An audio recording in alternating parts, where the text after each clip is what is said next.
மீனராசி என்பர்களே, மீனராசி என்பர்களே என்ன தான் சொல்கிறது சார்? சக்ஸஸ் அப்படின்னா உங்களுக்கு தான் சார். சார் இந்த சக்ஸஸ் அப்படின்னா அதுக்கு ஒரு மற்றொரு மீனிங் இந்த மீனராசி அப்படின்னு தற்போதைய காலகட்டத்தை சொல்லிடலாம். இந்த மீனராசிக்கு நான் டிவிஷனாக சொல்லிடுறேன். இப்போ நான் சொல்கிற விஷயங்கள் உங்களுக்கு நடந்துருது அப்படின்னா வரக்கூடிய நாட்கள் உங்களுக்கு நடக்க ஆரம்பிக்கும். சார் இந்த மீனராசியை பொறுத்த வரைக்கும் உங்களுடைய சொந்தக்காரங்களால் நீங்கள் அதிக கஷ்டங்கள் பட்டிருப்பீங்க.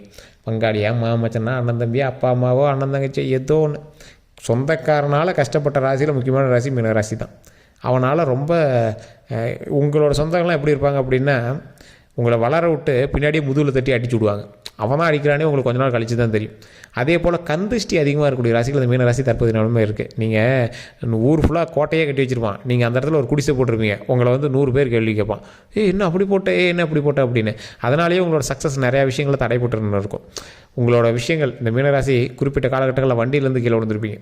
ஒரு குறிப்பிட்ட 1.5 வருடம் 1 வருட காலகட்டங்கள் அது ஒரு பெரிய மைனஸாகவே உங்களுக்கு வந்து இருந்திருக்கும்.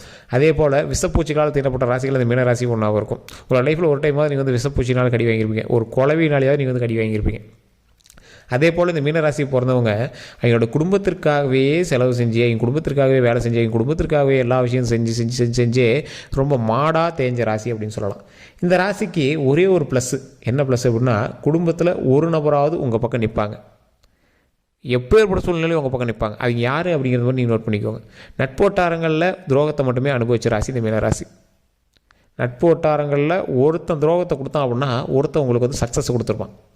அந்த சக்ஸஸின் மூலமாக, அந்த ஒரு சக்ஸஸின் மூலமாக நீங்கள் வந்து அப்படியே வெயிட் பண்ணிகிட்டே இருப்பீங்க. சரி, அந்த ஒரு சக்ஸஸ் மட்டும் கிடச்சிருச்சு, அவன் ஒருத்தன் மட்டும் தான் எனக்கு பக்கத்தில் இருக்கான் அப்படின்னு நம்பி வந்துகிட்டே இருப்பீங்க. ஆனால் குறிப்பிட்ட நாளில் அவனையுமே நீங்கள் வந்து சந்தேகப்படுற நாட்களில் வரும். ஸோ இந்த ராசிக்காரர்கள் குடும்பம், நண்பன் இவங்க 2 பேர்த்தையுமே வந்து எட்ட வச்சு தான் பார்க்கக்கூடிய ராசிக்காரர்களாக இருக்கிறாங்க. இந்த ராசிக்கு இன்னும் ஒரே ஒரு ப்ளஸ் என்ன அப்படின்னா, தொழில் ரீதியாக நீங்கள் செய்யக்கூடிய விஷயங்கள் ஓரளவுக்கு சக்ஸஸ் வரும். ஆனால் அதுவுமே உங்களுடைய பார்ட்னர்ஷிப்போ இல்லை ஏதாவது வச்சிங்க அப்படின்னா அதையும் உங்களை ஏமாற்றிட்டு போயிடுவானுங்க. சரி, என்ன சார் எல்லாமே தப்பாக சொல்கிறீங்களே சார் அப்படிங்கிற மாதிரி இருப்பீங்க. சார் இதெல்லாம் உங்களுக்கு இத்தனை நாள் நடக்கலை அப்படின்னா இனி வரக்கூடிய நாட்கள் நீங்கள் எச்சரிக்கையாக இருந்தே ஆகணும் அப்படிங்கிற நாட்கள். சார் இந்த மீன ராசிக்காரர்கள் தொழில் பண்ணிட்டுருக்கீங்க அப்படின்னா, உங்களுடைய தொழில் பண்ணக்கூடிய இடத்துல கரெக்டாக நீங்கள் இப்போ தொழில் பண்ணிட்டுருக்கீங்க அப்படின்னா, தொழில் பண்ணக்கூடிய இடத்துல இருந்து உங்களுடைய ரைட் சைடு உங்களுடைய எதிரிகள் இருப்பாங்க. தொழில் பண்ணக்கூடிய இடத்துல வந்து ரைட் சைடு உங்களுடைய எதிரிகள் இருப்பாங்க. நீங்கள் ஒரு ஆஃபீஸில் சேர் போட்டே உட்காந்துருக்கீங்க அப்படின்னாலும் சரி, சார் ரைட் சைடில் செவுரு தான் சார் இருக்குது அப்படின்பீங்க. ஆனால் நல்லா நோட் பண்ணி பாருங்கள், உங்களோட ரைட் சைடில் இருக்கிற இது தான் உங்களுக்கு மிகப்பெரிய எதிரியாக இருப்பான். அதே மாதிரி உங்களுடைய குடும்பத்தில் உங்களுடைய தந்தை வழியில் இருக்கிறவங்க உங்களுக்கு ஒரு எதிரி கண்டிப்பாக இருப்பாங்க. அவங்க வந்து உங்களுடைய வளர்ச்சியில் ரொம்ப பொறாமைப்பட்டவர்களாக இருப்பாங்க. சார் மோஸ்ட்லி எல்லார் வீட்லேயுமே வந்து தந்தை வழியில் தான் சார் இருப்பாங்க அப்படின்னா, இந்த மீனராசி கன்ஃபார்ம் வந்து தந்தை வழியில் இருக்கிறவங்க மிகப்பெரிய ஒரு எதிரியாக இருப்பான். ஒரு ஆள் பேசாமையே இருப்பான், அந்த அளவுக்கு தான் இருப்பாங்க. அவங்களாம் நீங்கள் ரொம்ப எச்சரிக்கையாக இருக்கணும் அப்படின்னு தான் சொல்லணும் இந்த மீனராசியில் பிறந்தவங்க. அதே போல் இந்த மீனராசியில் பிறந்தவங்க கண்டிப்பாக ஒரு நாளாவது இந்த மாதிரி சிறைச்சாலை அல்லது கோர்ட்டு கேஸு இந்த மாதிரி விஷயங்கள் நீங்கள் கண்டிப்பாக பார்த்தே ஆகணும் அப்படிங்கிறது இருக்குது. ஒரு சிலருக்கு அது அமையிறதில்ல, அது ஒன்றும் அவங்களோட தசாபுத்தியை பொறுத்து அது வந்து ஸ்கிப் ஆகிடுது. ஸோ ஒரு சிலருக்கு வந்து இதெல்லாம் நீங்கள் போய் அட்டன் பண்ணணும் அப்படிங்கிற மாதிரிலாம் இருக்குது. சொத்து ரீதியான பிரச்சனைக்காகவாது நீங்கள் வந்து கேஸ் எதுலாம் போட்டிருப்பீங்க. ஒரு சிலருக்கு இன்னும் நடந்துகிட்டே தான் இருக்குது, அதுக்குன்னு ஒரு முற்றுப்புள்ளியே வந்திருக்காது. இந்த ராசிக்காரர்கள் வண்டி வாகனம் வாங்குவீங்க. வண்டி வாகனம், காரு, பைக்கு ஏதோ ஒன்று அதை வந்து அடிக்கடி மாற்றுறது வாங்குறது அப்படியே இருப்பீங்க.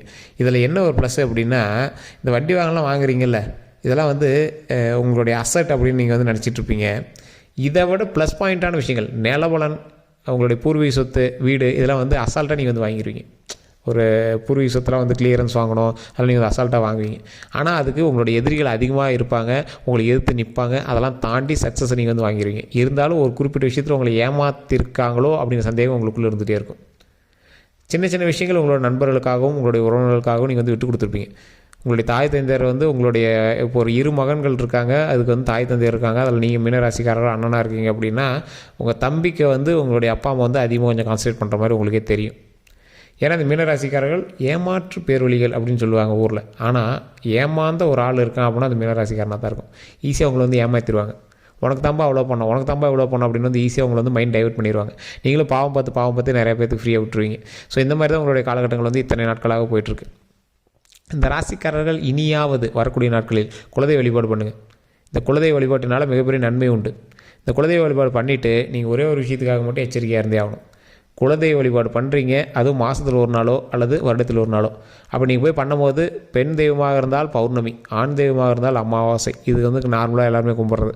இல்லை சார் எனக்கு குலதெய்வம் தான் எல்லாமே அப்படிங்கிறவங்க, குலதெய்வத்தை என்றைக்கு போய் நீங்கள் வழிபட்டீங்க அப்படின்னாலும் அம்மாவை பார்க்குறதுக்கு எந்த நாள், அம்மாவுக்கு பசிச்சு அப்படின்னா சாப்பாடு போட்டு கொடுக்குறோம், அம்மா அப்பாவுக்கு பசிச்சுன்னா சாப்பாடு போட்டு கொடுக்குறோம். அவங்க பக்கத்தில் போய் நின்று நம்மளோட குறைகளை சொல்லி ஆசீர்வாதம் வாங்கிட்டு வந்து அந்த குறைகள் எல்லாத்தையுமே தீர்த்துட்டு அந்த குறைகள் எல்லாத்தையுமே நிறைகளாக மாற்றி மன நிம்மதியோடு வாழ்கிறோம். இதுதான் அம்மாட்ட நம்ம பண்ணணும், அம்மா அப்பாட்ட.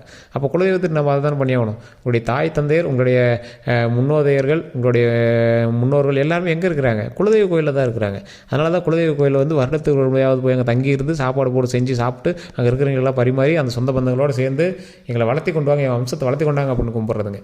ஸோ அது நிறைய பேர் தெரியறதில்ல, அதெல்லாம் கண்டிப்பாக பண்ணணும். அதே போல் இந்த ராசிக்காரர்கள் தட்சிணாமூர்த்தி வழிபாடு பண்ணுங்கள். எல்லா ராசிக்கும் நான் சொல்கிற விஷயங்கள் தான். தடைகள் ஏதாவது உங்களுக்கு இருக்குது அப்படின்னா தட்சிணாமூர்த்தி வழிபாடு பண்ணுங்கள். குடும்பத்தினுடைய சாபங்கள் உங்களுக்கு இருக்கா அப்படின்னு செக் பண்ணுறதுக்கு உங்களுடைய பிறந்த தேதி, பிறந்த நேரத்தை கீழே இருக்கக்கூடிய நம்பருக்கு ஃபோன் பண்ணி பேசி தெரிஞ்சுக்கோங்க. உங்களுக்கு குடும்பத்தினுடைய சாபங்கள் இருக்கா, முன்னோர்களுடைய சாபங்கள் இருக்கா அப்படின்னு பார்த்துக்கோங்க. ஏன்னா பூர்வீக சொத்து செட் ஆகாதவங்க, குழந்தை சம்மந்தப்பட்ட விஷயங்களில் பிரச்சனை இருக்கிறவங்க, திருமணம் சம்மந்தப்பட்ட விஷயங்கள் ஏதாவது கொஞ்சம் இஷ்யூ இருக்கிறவங்களாம் முன்னோர்களினுடைய சாபங்கள் இருக்கா அப்படின்னு தயவுசெய்து செக் பண்ணும். இதை செக் பண்ணுறது மூலமாக அதற்கான சொல்யூஷன் கிடச்சிடும். அதுக்கு சொல்யூஷன் கிடச்சிச்சு அப்படின்னா குழந்தைகளால் எந்த பிரச்சனையும் வராது, குழந்தைகளால் நன்மை உண்டு, திருமணத்தில் எந்த பிரச்சனையும் வராது, முன்னோர்களால் எந்த ஒரு பிரச்சனையும் வராது. இதெல்லாம் நன்மைகள் நடந்துச்சு அப்படின்னாவே வாழ்க்கை ஆட்டோமேட்டிக்காக ஸ்டெப் பை ஸ்டெப் வந்துகிட்டே இருக்கும். வாழ்க்கையில் நன்மை அதிகமாகணும், சந்தோஷம் அதிகமாகணும், மகிழ்ச்சி அதிகமாகணும் அப்படின்னா நீங்கள் கண்டிப்பாக பண்ண வேண்டிய ஒரே விஷயம் எது அப்படின்னா குலதெய்வ வழிபாடு. அந்த குலதெய்வ வழிபாடில் உங்களுடைய முன்னோர்கள் சாபம் இருக்கா அப்படின்னு ஜோதிடத்தை பார்த்து செக் பண்ணிக்கணும். உங்கள் லோக்கலில் கொடுத்தீங்க அப்படின்னாவே செக் பண்ணுவாங்க. இல்லை சார் அது நிறைய ஜோதிடர்களுக்கு தெரியல அப்படின்னா கீழே 200 ஜோதிடர்களுக்கு ஆசானினுடைய நம்பர் கொடுத்துருக்கேன். ஃபோன் பண்ணி உங்களுடைய ப்ராப்ளத்தை சொல்லி நீங்கள் சால்வ் பண்ணிக்கலாம். அதே மாதிரி தொழில் ரீதியான விஷயங்களில் கவனத்தை செலுத்தணும் அப்படின்னாலும் அதற்கான தீர்வை இவர் வந்து கொடுக்குறாரு. வசியம் சம்மந்தப்பட்ட விஷயங்கள் சம்மந்தமாகவும் இவர் நிறைய வந்து கொடுக்குறாரு. ஸோ அதன் மூலமாக நீங்கள் வந்து நிறைய விஷயங்கள் வந்து சால்வ் பண்ணிக்கலாம். திருமணம் நடந்து சண்டை போட்டுட்ருக்கவங்க, காதலை சண்டை போட்டுட்ருக்கவங்க, இவங்களுக்கு எல்லாத்துக்குமே தீர்வு இவர்கிட்ட இருக்குது. ஸோ எல்லாத்துக்குமே சொல்யூஷன் வச்சுருக்காரு. நீங்கள் வேணும் அப்படின்னா ஃபோன் பண்ணி பேசி தெரிஞ்சுக்கோங்க. இந்த ராசிக்காரர்கள் தயவு செய்து ஒரே ஒரு விஷயத்தை நல்லா நோட் பண்ணிக்கோங்க. நான் சொல்கிற விஷயத்தை கண்டிப்பாக வீட்டில் சொல்லி பாருங்கள். ஓம் துர்க்கை அம்மனை போற்றி, ஓம் துர்க்கை அம்மனை போற்றி, ஓம் துர்க்கை அம்மனை போற்றி அப்படிங்கிற இந்த 3 விஷயத்தை நீங்கள் சொல்லிட்டு இருந்தீங்க அப்படின்னா எதிரிகளினுடைய தொல்லைகள் குறையும், வெற்றி முன்னேறும், வெற்றிக்கான வழி வந்து பிறக்கும். ஸோ இந்த விஷயங்கள் வந்து மிகப்பெரிய ஒரு சக்ஸஸ் கொடுக்கக்கூடிய ஒரு அற்புதமான காலகட்டமாக அமையுது. ஸோ தயவுசெய்து இந்த விஷயத்தை ட்ரை பண்ணுங்கள், மிகப்பெரிய நன்மை உண்டு. இன்னொரு பாயிண்ட் என்ன அப்படின்னா இந்த ராசிக்காரர்களுக்கு வரக்கூடிய நாட்களில் ஒரு தேர்ட் பர்சன், ஒரு ஸ்ட்ரேஞ்சர் வருவான். ஸ்ட்ரேஞ்சர் வந்து உங்கள் குடும்பத்தில் வந்து உள்ளே போது அது எதுவும் பேசுகிறான் அப்படின்னா அவனை வந்து ஒதுக்கி வைக்கிறதுக்கான வேலையை பாருங்கள். அவனை வந்து ஸ்கிப் பண்ணிவிட்டு நீங்கள் பாட்டுக்கு உங்கள் லைஃப்பை பார்க்க ஆரம்பிங்க. அண்ணன் தம்பிக்குள்ளே சண்டையை உண்டாக்குறவன், அக்கா தங்கச்சிக்குள்ளே சண்டையை உண்டாக்குறவன், ஃபேமிலிக்குள்ளே தேவையில்லாத பிரச்சனைகள் உண்டாக்குறவங்களாம் இந்த தேர்ட் பர்சன் தான், ஸ்ட்ரேஞ்சர் தான். அது இந்த மீனராசிக்காரர்கள் ஈஸியாக அவன் நம்பிடுவீங்க. அதனால் இந்த தடவை அவன்கிட்ட கொஞ்சம் ஸ்கிப்பாக இருங்க, அவன்கிட்ட கொஞ்சம் விலகி இருக்கிறது ரொம்ப நல்லது.